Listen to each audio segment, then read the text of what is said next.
Gloire à Dieu. Soyez abondamment bénis au nom puissant de notre merveilleux Seigneur et Sauveur Jésus-Christ. Père, nous te rendons toute la gloire et nous te bénissons pour cette merveilleuse journée que tu nous accordes la grâce de vivre. Merci pour ce moment autour de ta parole. Merci d'éloigner toute confusion, toute distraction, toute lourdeur, toute espèce, Seigneur, Père éternel, Papa, de sommeil. Merci, Père éternel, Papa, pour cette parole qui nous interpelle. Reçois la gloire.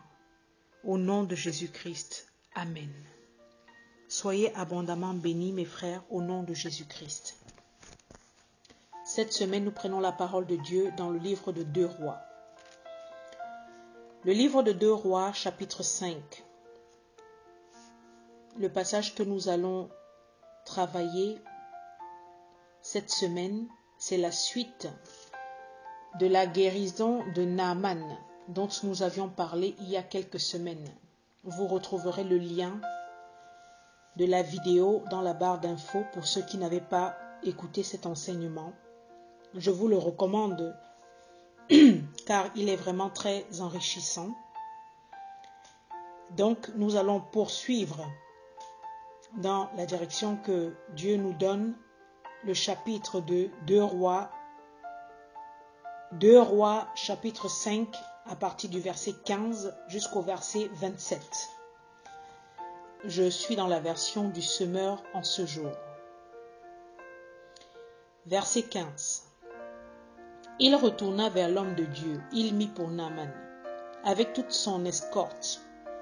Lorsqu'il fut arrivé, il se présenta à lui en disant: Voici, je reconnais qu'il n'y a pas d'autre Dieu sur toute la terre que celui d'Israël.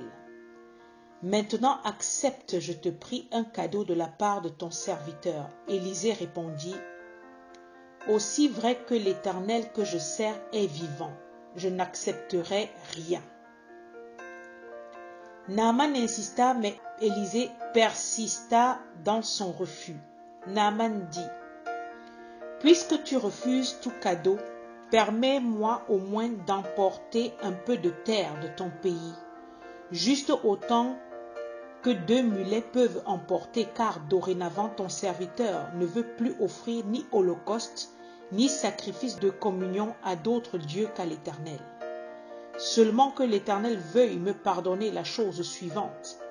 Quand mon souverain se rend dans le temple du dieu Rimon pour s'y prosterner, je dois me prosterner en même temps que lui, car il s'appuie sur mon bras. Que l'Éternel pardonne donc ce geste à ton serviteur. Élisée lui dit: Va en paix, et Naaman le quitta. Lorsque Naaman eut parcouru une certaine distance, Géasi, le serviteur d'Élisée, homme de Dieu, se dit: Mon maître a voulu ménager ce Syrien Naaman, et il l'a laissé partir sans accepter aucun des cadeaux qu'il lui avait apportés. Aussi vrai que l'Éternel est vivant, je vais le rattraper et j'obtiendrai certainement quelque chose de lui. Géasi se mit donc à courir après Naaman. Lorsque celui-ci le vit accourir, il sauta de son char et se précipita vers lui. « Est-ce que tout va bien ?» lui demanda-t-il. « Oui, tout va bien, répondit Géasi. Mon maître m'envoie te dire. À l'instant, 2 jeunes disciples des prophètes viennent d'arriver chez moi de la région montagneuse d'Éphraïm. Peux-tu me donner pour eux 35 kilos d'argent, je te prie, et 2 vêtements de rechange ?» Naaman lui dit: Fais-moi le plaisir d'accepter 70 kilos d'argent.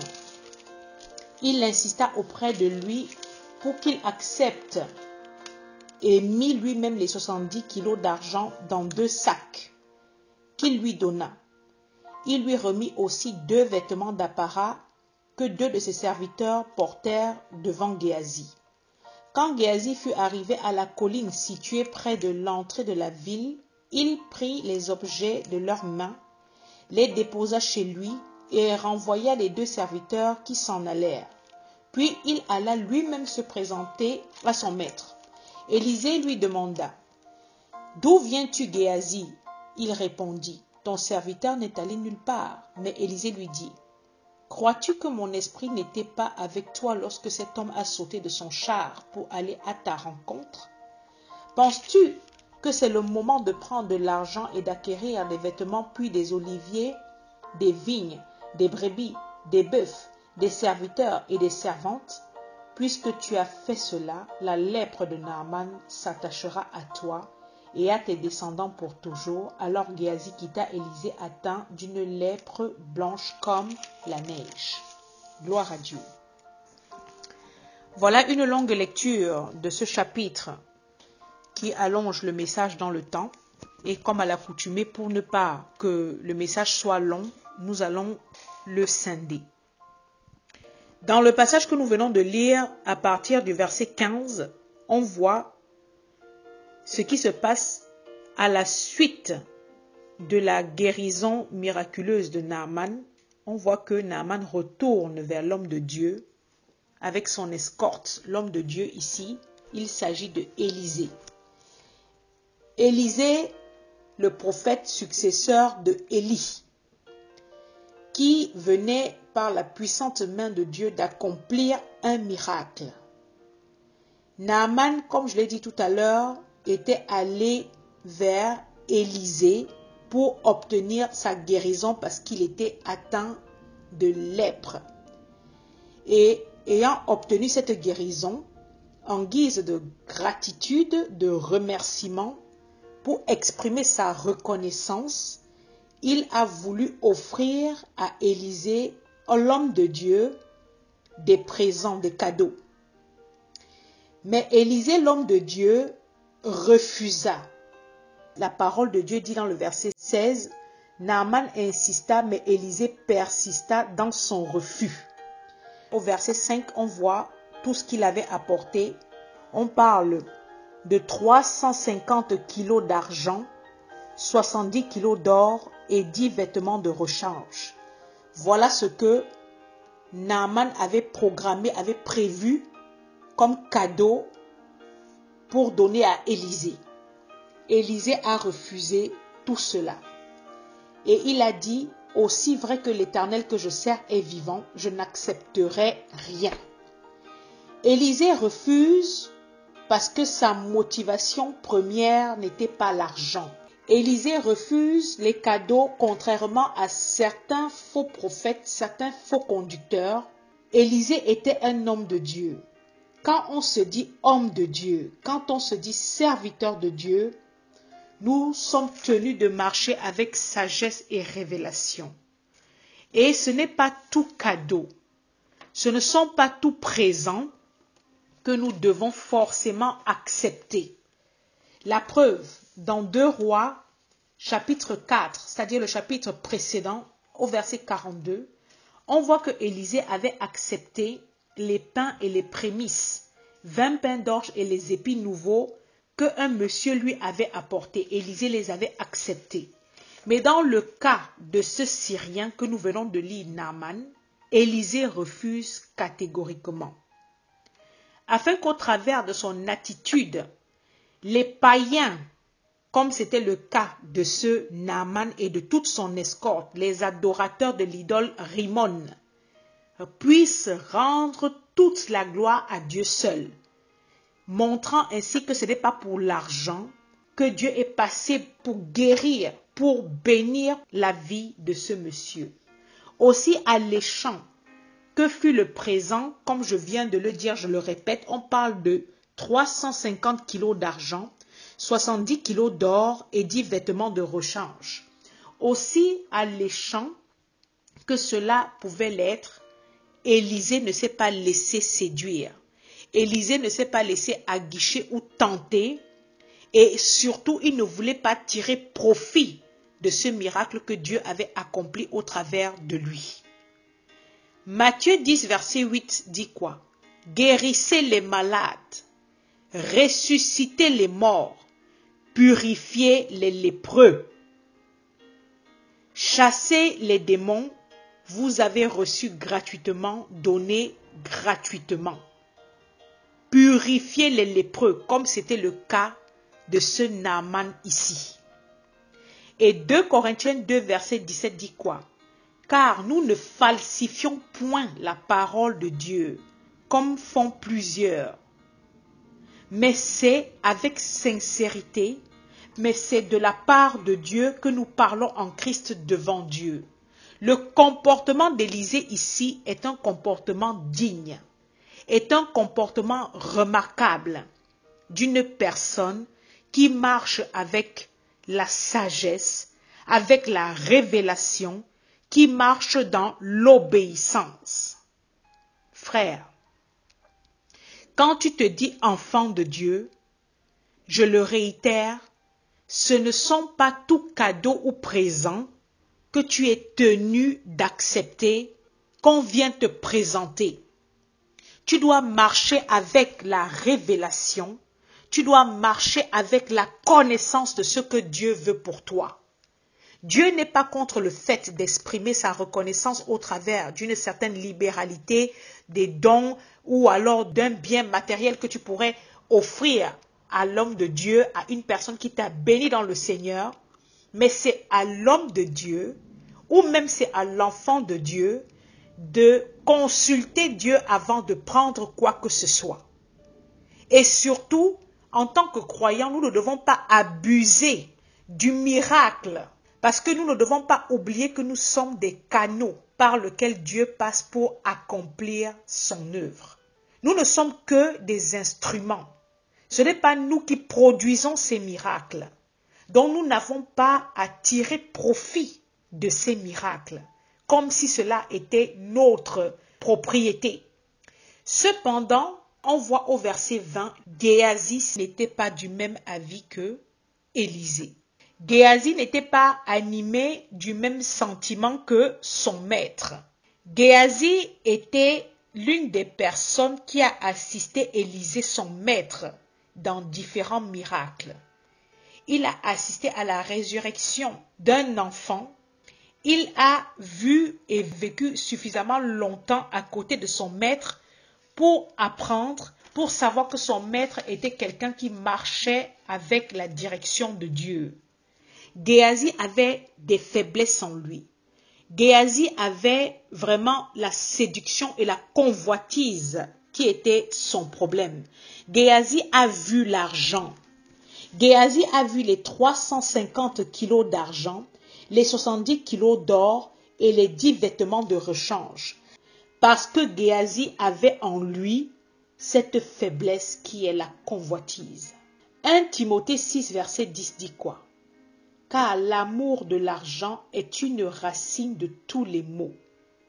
Et quelques-uns, en étant possédés, se sont égarés loin de la foi et se sont jetés eux-mêmes dans bien des tourments. L'amour de l'argent est une racine de tous les maux. L'amour de l'argent. Et quelques-uns en étant possédés, c'est même quelque chose qui te possède. C'est un esprit qui rentre en toi. Se sont égarés loin de la foi. C'est-à-dire que loin de la marche avec Dieu, ils sont rentrés dans la désobéissance et ils se sont jetés eux-mêmes dans bien des tourments. Dans bien des tourments, l'argent en lui-même, je le précise ici, n'est pas une mauvaise chose. Et Dieu n'est pas contre le fait d'avoir de l'argent. Notre Dieu, notre Père, c'est un Dieu d'abondance, de bénédiction, de richesse. Mais on parle de l'amour de l'argent comme la racine de tous les maux. Quand tu commences à mettre tout en marche dans ton cerveau, comme c'est le cas ici de Géasi, le mensonge, tu montes une arnaque, la fausseté, pour pouvoir acquérir de l'argent et des biens, alors il y a un problème.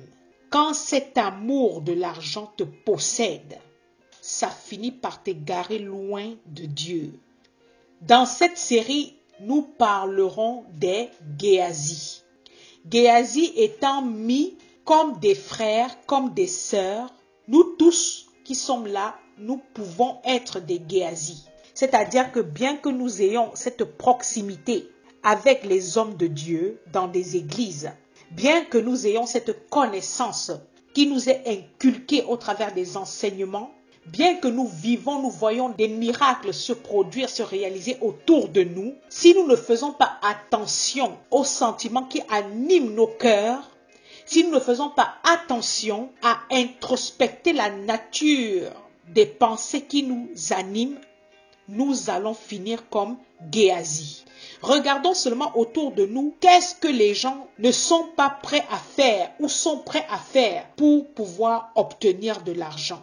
De nos jours, on voit des personnes qui tuent, qui mentent, qui se vendent, qui montent tout genre d'escroqueries, d'arnaques pour de l'argent. Matthieu 6, verset 24, nous enseigne que nul ne peut servir deux maîtres. Car ou il haïra l'un et aimera l'autre, ou il s'attachera à l'un et méprisera l'autre. Vous ne pouvez servir Dieu et Mammon. Mammon mis pour le diable. Dans le cœur de beaucoup de frères, dans les églises aujourd'hui, Mammon a remplacé Dieu. La première place n'est pas à Dieu dans le cœur de beaucoup d'entre nous aujourd'hui. La première place est donnée à Mammon. Nous avons beaucoup de Géasi dans les églises aujourd'hui. Ce sont des personnes, je le réitère, dans des églises qui sont là. Ils ont beau recevoir les enseignements de la parole. Ils ont beau vivre la grâce de Dieu dans leur vie. Ils ont toujours en eux cet attrait pour le monde. Ils sont là et à la moindre occasion sont prêts à tout abandonner, à tout lâcher, à se détourner du droit chemin. Ils sont prêts à mentir, à rompre la communion avec les frères, avec Dieu, pour de l'argent. Que Dieu nous aide à ne pas être des Géasi. Que Dieu nous aide à ouvrir nos yeux spirituels et ne pas être des Géasi. Le verset 20 dit quoi? Géasi, le serviteur d'Élisée, l'homme de Dieu, se dit. Examinons la chute de Géasi. Après qu'il ait observé la scène entre Naaman et son maître Élisée, il a commencé à réfléchir. Il s'est dit en lui-même, mon maître a voulu ménager ce Syrien, Naaman, et il l'a laissé partir sans accepter aucun des cadeaux qu'il lui avait apportés. Aussi vrai que l'Éternel est vivant, je vais le rattraper et j'obtiendrai certainement quelque chose de lui. Il a commencé à réfléchir en lui-même, étant donné qu'il était déjà animé de la convoitise, qu'il était déjà séduit, il était déjà dans la tentation. Il dit d'abord que aussi vrai que l'Éternel est vivant, il met même le nom de Dieu dans le plan, dans ses pensées tordues qui l'animent, et il dit je vais le rattraper et j'obtiendrai certainement quelque chose de lui. Verset 21, il se mit donc à courir après Naaman. Dans la version de Louis II, il dit, je vais courir après lui et j'en obtiendrai quelque chose. Je vais courir après lui. Après quoi? Après qui courons-nous? Et Géasi n'était même pas le canal par lequel Dieu est passé pour pouvoir guérir Naaman. Mais il a voulu profiter de la situation, le caractère de profiteur. Il n'était même pas concerné par ce qui s'est passé, mais lui, ça lui faisait déjà mal. Son cœur était rempli de convoitise. Il a voulu profiter, les profiteurs. Et pour cela, il a couru derrière Naaman. Je nous repose encore la question. Après quoi? Après qui courons-nous, mes frères, mes sœurs? Et quand il a couru derrière ce Naaman, il est dit... Lorsque celui-ci, mis pour Naaman, le vit accourir, il sauta de son char et se précipita vers lui. « Est-ce que tout va bien ?» lui demanda-t-il. « Oui, tout va bien, » répondit Géasi. « Mon maître m'envoie te dire à l'instant, 2 jeunes disciples des prophètes viennent d'arriver chez moi de la région montagneuse d'Éphraïm. Peux-tu me donner pour eux 35 kilos d'argent, je te prie, et 2 vêtements de rechange ?» Tu t'en vas mentir sur le nom de ton maître. Tu dis que c'est lui qui t'a envoyé, alors que c'est faux. Premier mensonge. Tu inventes toute une histoire pour obtenir des biens. Tu t'en vas rompre la communion avec ton maître. Tu t'en vas trahir ton maître. Tu t'en vas déshonorer le nom de ton Dieu, parce que c'est Dieu qui pourvoit dans la vie de ses enfants. Tout ça pourquoi? Le gain. Le mensonge est un engrenage. Tu as commencé à réfléchir dans ta tête, comme il est dit ici au verset 20, tu te dis en toi-même, mon maître a voulu ménager. En d'autres termes, tu commences à réfléchir. Tu mets en marche ton cerveau pour pouvoir échafauder un plan. Combien de fois les personnes se mettent dans des situations pareilles pour pouvoir abuser de la générosité, de la libéralité des autres. On se met à inventer des situations. On commence à monter toute une affaire dans l'intelligence pour pouvoir obtenir de l'argent. On commence à mentir. Que Dieu nous aide. Que Dieu nous aide à comprendre que l'argent, les vêtements et toutes ces choses, ce sont des biens périssables. Et Naaman lui dit, fais-moi le plaisir d'accepter 70 kilos d'argent. En d'autres termes, il lui en donne le double. Et il insiste même pour qu'il accepte les 70 kilos d'argent dans 2 sacs qu'il lui donne et il lui remet aussi 2 vêtements d'apparat. Il demande même à ses serviteurs de porter cela devant Géasi. La chute de Géasi. Tu réfléchis, tu planifies. Mon maître a été trop gentil. Mon maître a été bête, comme quelqu'un le penserait aujourd'hui. Qui refuse l'argent? Qui va payer mes factures? Après tout, on l'a guéri, donc c'est normal qu'il nous donne cet argent. Je vais aller prendre, je vais obtenir sûrement quelque chose. Faisons attention à nos cœurs. Faisons attention aux motivations personnelles. Faisons attention à nos pensées. La séduction, la tentation. Ce sont les armes du diable dans nos vies.